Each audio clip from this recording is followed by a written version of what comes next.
এটা হলো $150 মিলিয়ন একটা আইল্যান্ড, যেখানে আছে 8টা লাক্সারিয়াস মেগা ম্যানশন। আর সব থেকে ভালো বিষয় হলো এর পুরোটাই সৌরশক্তি এবং বায়ু শক্তি দ্বারা পরিচালিত। আর এখানে অনেক প্রজাতির পশু পাখি আছে যাদেরকে আমি প্রথমবার দেখলাম। আর এটা বানাতে 4টে যুগ কেটে গেছে।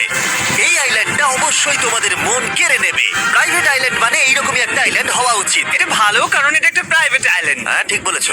প্রথমেই এখানে যেটা করতে হবে তা হলো তোমার হাত পরিষ্কার, কারণ বাইরের জগতের জীবাণু যাতে তুমি এখানে ছড়াতে না পারো। আমি এমনিতে অনেকবার হাত মুছি। এখানে যারা আসে সবাইকেই নারকেল দেওয়া হয়। হ্যাঁ মানে এদের তো কখনো শেষই হবে না। হ্যাঁ, ঠিক বলেছো। আমি জানি না কেন, হয়তো এই জায়গাটা খুব ফ্যান্সি বলে, অথবা এরা হয়তো টয়লেট গাড়ি চালানো সম্পর্কে শুনেছে, তাই আমাদের প্রত্যেককে একজন করে পার্সোনাল ড্রাইভার দেওয়া হলো। আমার মনে হচ্ছে এটা আমার লাইফ টাইম এক্সপিরিয়েন্স হতে চলেছে। যদি তুমি আমার না, এটা আমার প্রাইস রেঞ্জের বাইরে।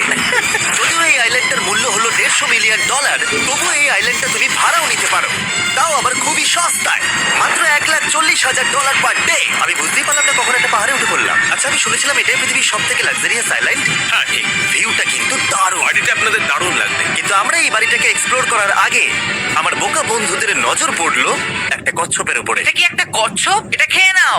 এই তো ঠিক আছে, তোমরা বাকি আইল্যান্ডটা ঘুরে দেখতে পারো। এই আইল্যান্ডে সবকিছুই এত এক্সট্রা যে যেকোনো দলের প্রত্যেকের জন্য 10 জন করে স্টাফ আছে তোমার যে কোনো প্রয়োজনে সাহায্য করবার জন্য। এখানে অনেক মানুষ আছে, তারা বলছে এখানে খাবার আছে, ড্রিঙ্ক আছে। পরের কিছুদিন আপনারা কি করবেন, আর আমরা শুধু বললাম কচ্ছপ। এই তো আর আমার সব বন্ধুদের মধ্যে নোলান এই ব্যাপারটার সুযোগ নিল। খুব ভালো। তোমরা সবাই এখানে কি করছো?